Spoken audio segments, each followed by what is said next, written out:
Berdasarkan data dari Satuan Lalu Lintas Polres Biren mencatat hingga periode Desember 2024 terdapat 371 angka kecelakaan lalu lintas. Sementara itu, di tahun 2023 tercatat ada 484 kasus kecelakaan di wilayah Kabupaten Biren.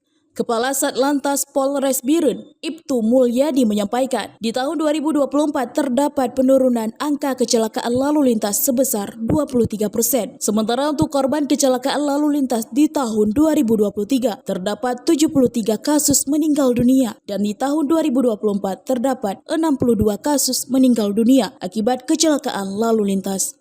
Untuk angka kecelakaan di Kabupaten Biren dari tahun 2023 dengan tahun 2024 alhamdulillah mengalami penurunan ya, di mana tahun sebelumnya ada 484 kasus. Kemudian di tahun 2024 ada 371. Jadi memang menurunnya lumayan jauh dari tahun 2023. Upaya-upaya yang kami lakukan dari Satuan Lalu Lintas Biren dengan hampir kami setiap hari itu ke sekolah, kemudian kami ada juga mengunjungi pesantren-pesantren.